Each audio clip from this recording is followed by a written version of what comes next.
This is the northernmost settlement near the Arctic. Being born here and dying here are both prohibited. Residents live in almost complete darkness for nearly half of the year. And the government requires you to carry a gun to reduce the risk of being eaten by polar bears. And it is said that there are more polar bears on the islands than people. That unique location is Svalbard, an icy archipelago of Norway, located at the edge of human civilization, only about 800 miles from the North Pole. Life here is harsh in many ways, beginning with the climate. Temperatures here usually range from 32 degrees Fahrenheit to about 14 degrees Fahrenheit for most of the year. And in winter, inhabited areas can drop as low as minus 22 degrees Fahrenheit.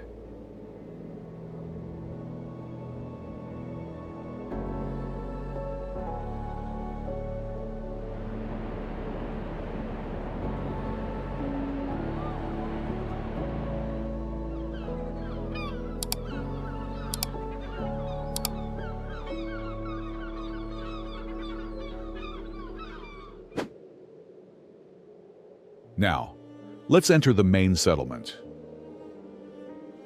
Longyearbyen, home to about 2,600 residents, and the administrative center of Svalbard. The first thing that strikes you when you see photos of Longyearbyen is the houses. They're painted in vibrant reds, deep blues, sunny yellows, and rich ochres. This isn't just aesthetic preference.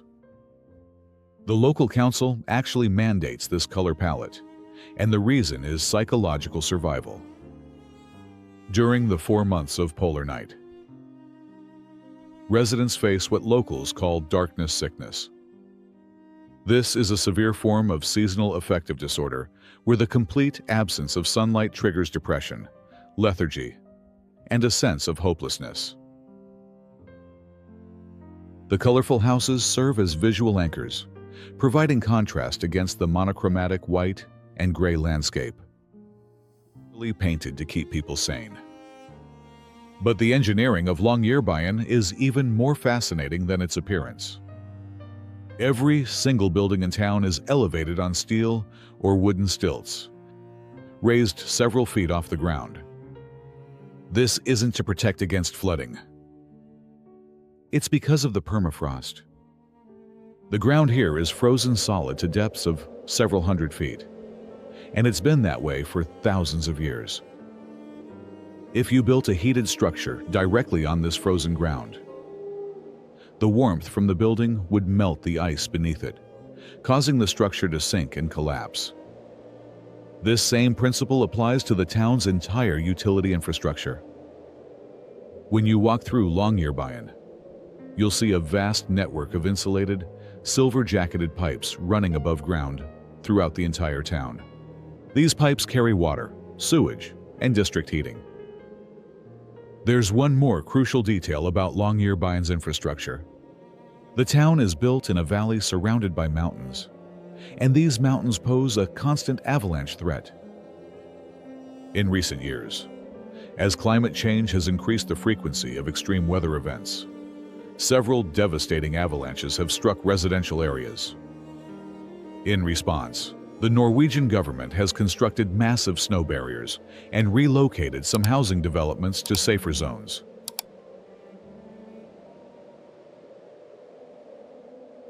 Let's talk about the most important resident of Svalbard, the polar bear. There are approximately 3,000 polar bears in the Svalbard archipelago. There are approximately 2,500 human residents. You do the math. Polar bears outnumber people.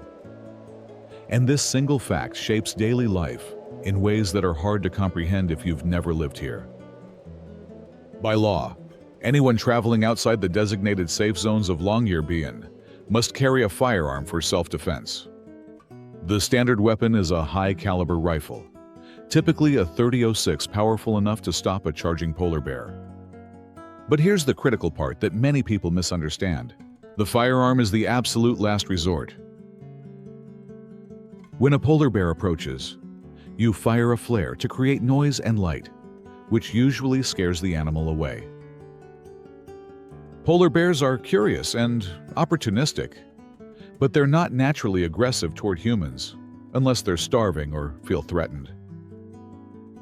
If a firearm is discharged at a polar bear, even if the bear isn't hit, the incident triggers a mandatory investigation by the governor's office. You must prove that you exhausted all non-lethal options and that your life was in genuine danger. Polar bears are a protected species, and killing one unnecessarily can result in serious legal consequences. This creates a culture of extreme caution and respect for wildlife. People here don't fear polar bears in a panicked way. They respect them as the apex predator of the Arctic and adjust their behavior accordingly.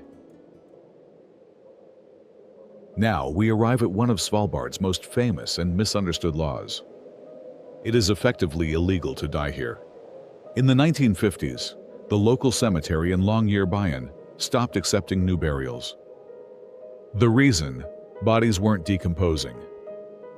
The permafrost keeps the ground at a constant temperature well below freezing, which means biological decomposition simply doesn't occur. This became a serious concern in the late 1990s, when a team of scientists exhumed the bodies of 7 miners who had died during the 1918 Spanish flu pandemic. They wanted to study the virus to better understand its structure and potentially prepare for future pandemics. What they found was shocking. The virus was still intact, perfectly preserved in the frozen lung tissue of the miners. This discovery raised a terrifying question. If climate change causes the permafrost to thaw, could these preserved pathogens be released back into the environment? The risk was deemed too significant, and the cemetery was closed to new burials. So what happens if someone is terminally ill in Svalbard? They are required to fly to mainland Norway, typically to the city of Tromsø, to spend their final days. If someone dies suddenly in an accident, their body is transported to the mainland for burial. This policy has a profound effect on the community. It means that almost no one in Svalbard is truly from Svalbard. There are no multi-generational families with ancestors buried in local soil. Everyone is a transplant from somewhere else, which creates a unique transient culture where people come for a few years, experience the Arctic, and then move on. The Scott Turner Ice Cave isn't a static cave carved into rock. This is a living, breathing cathedral of ice that changes shape every single season. The cave is formed by summer meltwater that carves channels through the interior of a glacier. As winter returns and temperatures plummet to -40 degrees Fahrenheit, these water channels freeze solid, creating tunnels and chambers of pure crystalline ice. The walls glow with an ethereal blue light, a phenomenon that occurs because ice absorbs red wavelengths of light and reflects blue ones back to your eyes. The deeper you go into the glacier, the more intense this blue becomes, until you feel like you're walking through a frozen sapphire. One of the most striking features inside the cave is what guides call ice bacon. These are horizontal ridges that form on the cave walls, created by individual water droplets that freeze and build up over time, layer after layer. Here's the catch with the Scott Turner Ice Cave. Because it's formed by seasonal meltwater, the cave's geometry changes every year. A chamber that existed last winter might have collapsed or shifted by the next season. This makes every visit unique, but it also makes the cave extremely dangerous. You can only enter with experienced guides who understand glacial dynamics and can read the ice for signs of instability. Magdalenefjorden is a fjord on the northwest coast of Spitsbergen, surrounded by jagged mountain peaks and hanging glaciers that seem to defy gravity as they cling to the cliff faces. The fjord itself is a masterpiece of natural architecture.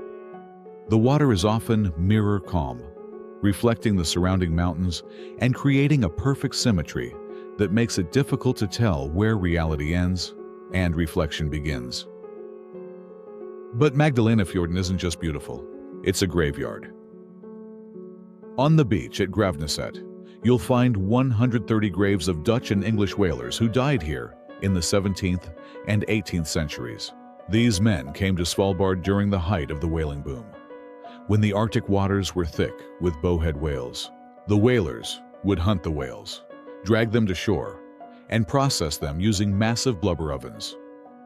4 of these ovens still stand at Gravneset, built from stacked stones and remarkably well preserved despite being over 300 years old. Today, Magdalenefjorden is also a prime location for wildlife viewing. Walrus colonies haul out on the beaches, their massive bodies piled together for warmth. Arctic terns dive into the water for fish. And, if you're lucky, you might spot a polar bear patrolling the shoreline, searching for seals. Alkafjellet, which translates to Bird Mountain, is a series of massive basalt cliffs that rise vertically from the ocean to heights of over 300 feet. These aren't ordinary cliffs. They're home to one of the largest seabird colonies in the Arctic. Over 60,000 pairs of Brunnich's guillemots nest on these cliffs, along with thousands of kittiwakes, fulmars, and glaucous gulls. When you approach Alkafjellet by boat, the first thing that hits you is the sound. It's a deafening roar, a cacophony of screeches, squawks, and calls that echoes off the rock face. The second thing is the smell. Thousands of birds produce a lot of guano, and the cliffs are streaked white with centuries of accumulated droppings. But the visual spectacle is what truly takes your breath away. The entire cliff face appears to be moving, a living tapestry of birds taking off, landing, fighting for nesting spots, and feeding their chicks. Guillemots nest on narrow ledges barely wide enough for their bodies, and they lay their eggs directly on the bare rock without building any nest structure. The eggs are pear-shaped, which means if they're knocked, they roll in a circle rather than off the ledge, an evolutionary adaptation to prevent them from falling into the sea. The Svalbard Global Seed Vault, often called the Doomsday Vault, carved 430 feet into the side of a sandstone mountain. This facility is designed to preserve the genetic diversity of the world's food crops in case of global catastrophe. Whether it's nuclear war, climate collapse, pandemic, or asteroid impact, the Seed Vault is humanity's insurance policy. It currently houses over 3 million seed samples from nearly every country on Earth, representing thousands of crop varieties. The entrance to the vault is a work of art in itself. Norwegian artist Dyveke Sanne created an installation called Perpetual Repercussion, which uses mirrors, prisms, and fiber optic cables to create a glowing portal that reflects the midnight sun in summer and emits an ethereal green light during the polar night. It's meant to signal to future generations that something precious is stored within the mountain. But here's what most people don't understand about the Seed Vault. It's not just for a hypothetical doomsday. It's already been used. In 2015, the International Center for Agricultural Research in the Dry Areas, which had a seed bank in Aleppo, Syria, made the first ever withdrawal from the vault. The Syrian civil war had destroyed their facility, and they needed to retrieve their seeds to rebuild their collection in Lebanon and Morocco. The vault worked exactly as intended, proving that it's not just a symbolic gesture, but a functional tool for preserving agricultural biodiversity in the face of real-world crises. Let's travel now to the eastern part of the archipelago, to Nordøstlandet Island, home to the Østfana ice cap. This is one of the largest ice caps in the world outside of Greenland and Antarctica, covering an area of roughly 3,100 square miles. To put that in perspective, that's larger than the entire state of Delaware. The ice cap is a dome of frozen water that can be over 1,900 feet thick in places. It's so massive that it creates its own weather patterns. with cold air flowing down from the summit and creating persistent fog and wind at the edges. But the most spectacular feature of Ostfana appears in late summer, when the ice begins to melt. Along the southern edge of the ice cap, there's a vertical ice wall that drops straight into the Arctic Ocean. As the summer sun warms the surface of the ice cap, meltwater streams form and flow toward the edge.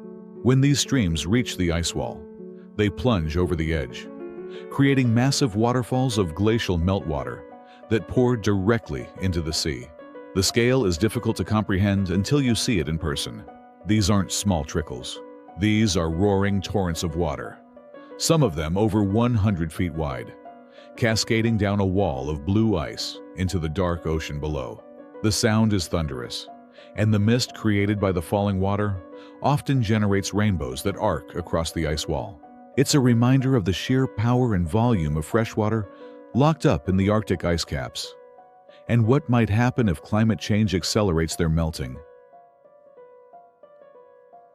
Now let's return to Longyearbyen for a moment to explore one of the most charming and unexpected aspects of life in the world's northernmost town, the legend of Santa Claus in Mine Number 2. Mine Number 2, also known as Julianissa Gruva or Santa's Mine, is an abandoned coal mine on the outskirts of Longyearbyen. The mine ceased operations decades ago, but it has been adopted into local folklore as the home of Santa Claus. Local children genuinely believe that Santa lives deep inside this mountain, spending the entire year preparing for Christmas. Every December, the town places a giant red mailbox on the road below the mine. This isn't just a decorative prop. It's a functioning mailbox where children can post letters to Santa. The mailbox receives thousands of letters every year, not just from Svalbard, but from children around the world who have heard about the northernmost post office and want to send their Christmas wishes to the real North Pole. The town organizes a torchlight procession to the mine during the Christmas season, where families walk through the snow carrying flaming torches, singing carols, and celebrating the return of the sun, which begins to peak above the horizon again in late January. It's a beautiful blending of industrial heritage, Arctic mythology, and community tradition. But here's an interesting detail. While Longyearbyen has Santa's mailbox, the actual northernmost year-round post office is located in Ny-Ålesund, a research settlement even further north at 9 degrees latitude. Ny-Ålesund is home to only about 35 people in winter, mostly scientists, and it serves as a base for climate research and atmospheric monitoring. The post office there is tiny, barely larger than a closet, but it's officially recognized as the northernmost in the world, and tourists who visit can get their postcards stamped with a special Arctic postmark. Let's address another one of Svalbard's unusual laws, the prohibition on giving birth. This isn't because of some ancient superstition or legal quirk. It's a matter of medical practicality and safety. The hospital in Longyearbyen is a small facility equipped to handle emergencies, acute injuries, and basic medical care. It has an operating room, a small emergency department, and a handful of beds. So the law requires that expectant mothers fly to mainland Norway, typically to the city of Tromsø, approximately 3 weeks before their due date. They stay there until after the birth, and the baby is cleared for travel. Then, they return to Svalbard. This policy ensures that both mother and child have access to full-scale medical facilities if anything goes wrong during delivery. This creates an interesting demographic reality. Almost no one in Svalbard is actually born there. Everyone is from somewhere else, which creates a unique culture where everyone is a newcomer. Everyone is figuring things out together, and there's a shared sense of being temporary residents in a permanent landscape.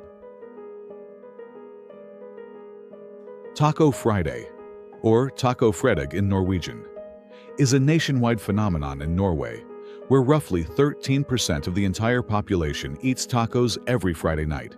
This tradition has been adopted with religious fervor in Svalbard, where it serves as a vital social ritual during the long, dark winter months. Every Friday, families and friends gather to assemble tacos using hard shells or flour tortillas, ground meat, shredded cheese, lettuce, tomatoes, and various sauces. It's not authentic Mexican cuisine by any stretch. It's a Norwegian interpretation, often using taco seasoning kits from the grocery store. But the point isn't culinary authenticity. The point is the ritual itself. The act of sitting down together for a communal meal at the end of the week. But Svalbard's food culture extends far beyond tacos. The local restaurants serve Arctic specialties that you won't find anywhere else. Reindeer steak is a staple, sourced from the endemic Svalbard reindeer, a subspecies that's shorter and fatter than mainland reindeer. The meat is lean, gamey, and rich in flavor, often served with lingonberry sauce and root vegetables. Seal tartare is another local delicacy, reflecting the historic hunting traditions of the Pomor traders and Norwegian trappers who first settled the islands. The seal meat is finely chopped, mixed with onions, capers, and seasonings, and served raw. Huset, one of Longyearbyen's premier restaurants, has gained international recognition for its innovative Arctic cuisine and its world-class wine cellar. The restaurant is housed in a former mining barracks and features a wine collection with over 20,000 bottles, making it one of the most extensive wine cellars in Scandinavia. Mine number 3. This abandoned coal mine is more than just a historical site. It's a time capsule that preserves the brutal reality of what built this town, and a window into the lives of the men who worked in what they called ice hell. Mine number 3 ceased operations in 1996, and it has been preserved exactly as the miners left it. When you enter the mine today as part of a guided tour, you're walking through a functioning industrial site that was simply frozen in time. The equipment is still there. The tools are still hanging on the walls. The lunchboxes and thermoses are still sitting on the tables in the break room. But what truly brings home the reality of coal mining in the Arctic is the physical space itself. The coal seams in Svalbard are often only 24 to 35 inches high. That means miners had to work on their sides or on their backs, using heavy machinery in spaces so confined that you can barely turn your head. Accidents were common. Lung disease was epidemic, and the psychological toll of working in such claustrophobic, dangerous conditions left many men broken. Today, mine number 3 serves a new purpose. Deep within the mountain, beyond the tourist areas, is the Arctic World Archive. This is a data storage facility designed to preserve humanity's cultural and scientific heritage for centuries. The archive stores data on special film that can last for 500 to 1,000 years without degradation. Even without power, countries, institutions, and organizations from around the world have deposited everything from national constitutions to the code for GitHub to the Vatican's archives. Pyramiden was founded by Sweden in 1910, but was sold to the Soviet Union in 1927. The Soviets saw it as an opportunity to create a showcase of socialism in the West, a model community that would demonstrate the superiority of the communist system.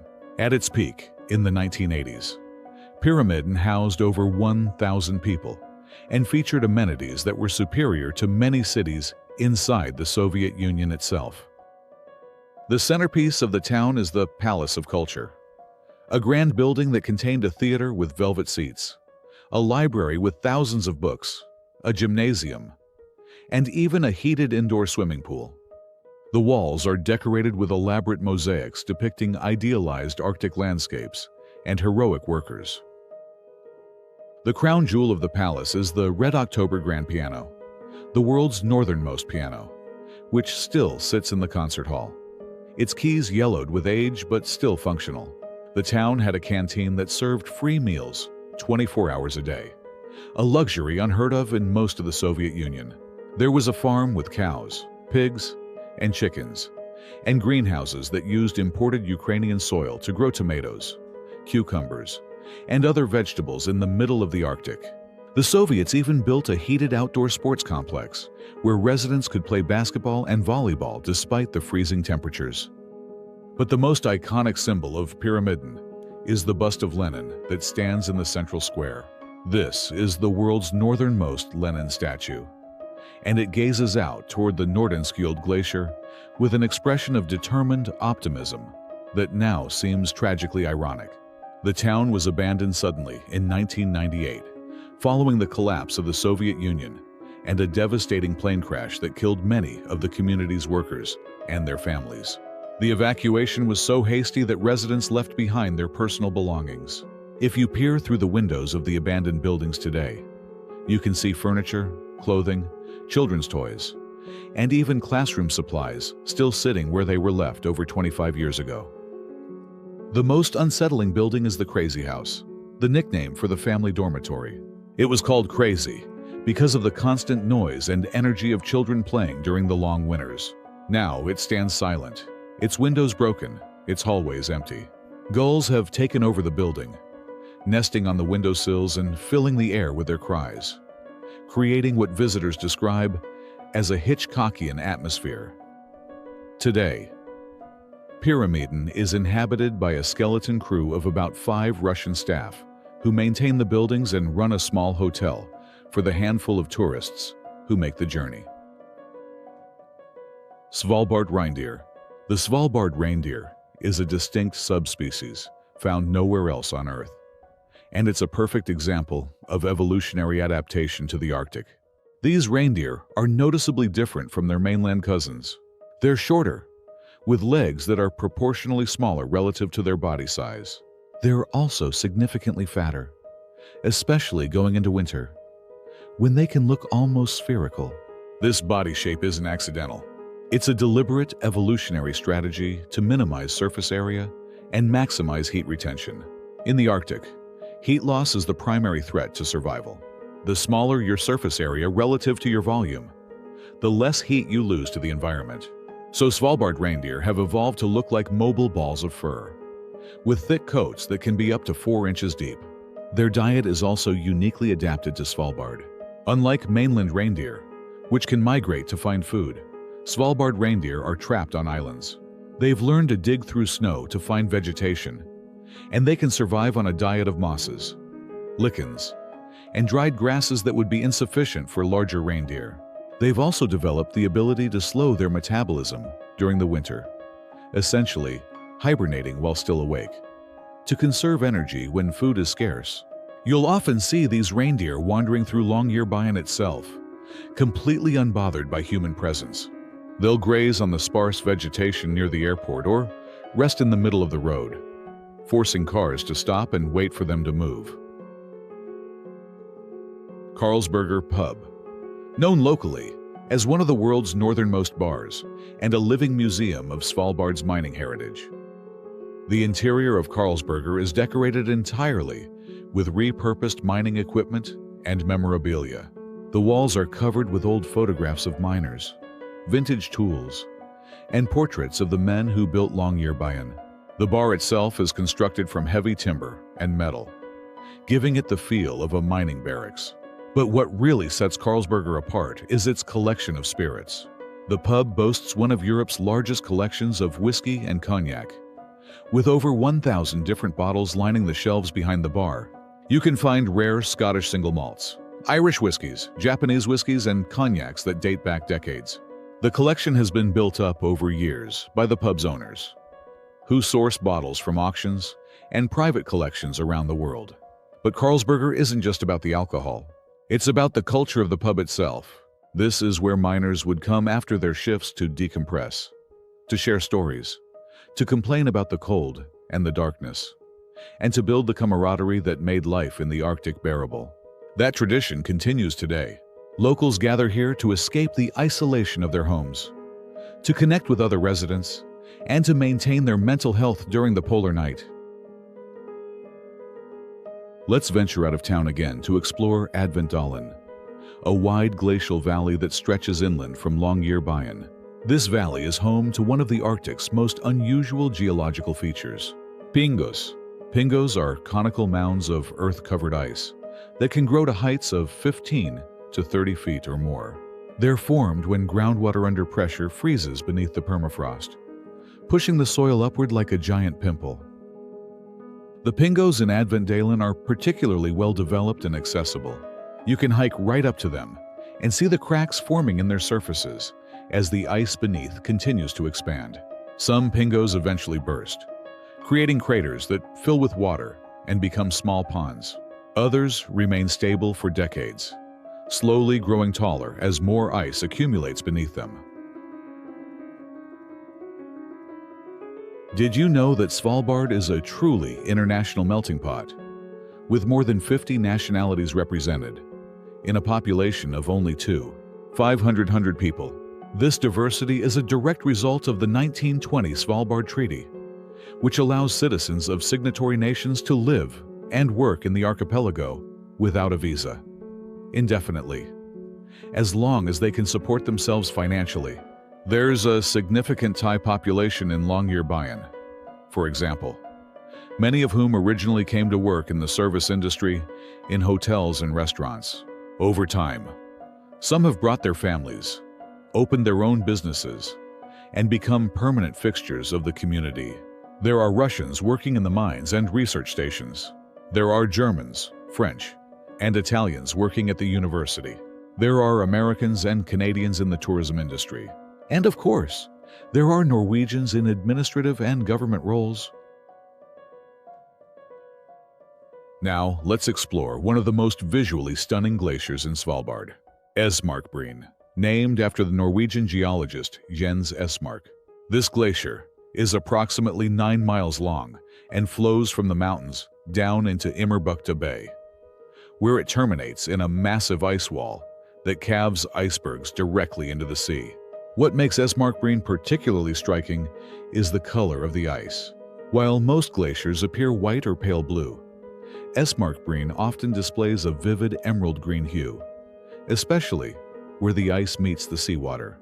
This color is created by the interaction between glacial meltwater, which is rich in minerals and sediment, and the darker seawater. The minerals scatter light in a way that emphasizes green wavelengths, creating a color that looks almost artificial in its intensity.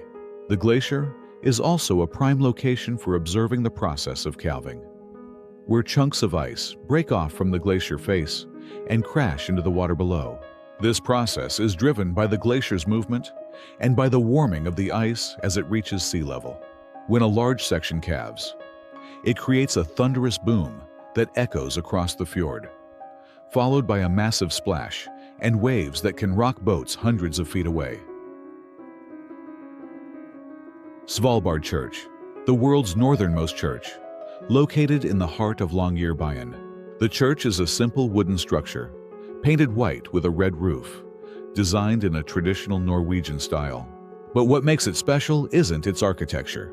It's what it represents and how it functions in this extreme community. The church is open 24 hours a day, 7 days a week, 365 days a year, during the polar night, when darkness and isolation can become overwhelming. The church serves as a refuge for anyone who needs it. If you're caught in a blizzard, you can shelter there. If you're struggling with depression or loneliness, you can find warmth and human contact there. The church always has coffee available, and there's always someone willing to listen. Every Tuesday, the church hosts a waffle tradition where volunteers bake fresh waffles and serve them with coffee, jam, and brown cheese. It's a social gathering, open to everyone regardless of faith or background. People come to share stories, to catch up on town gossip, to complain about the weather, and to simply be around other humans. The church also plays a central role in the community's major celebrations. The Christmas Eve service is attended by nearly the entire town, regardless of religious belief, because it marks the turning point when the sun begins its slow return. The Easter service celebrates the end of the polar night and the arrival of spring. What surprised you most about Svalbard? Have you ever experienced the midnight sun or the polar night? Share your thoughts in the comments below. And if you enjoyed this deep dive into one of Earth's most extreme locations, make sure you're subscribed to the channel, because next week, we're exploring another place that pushes the boundaries of human habitation.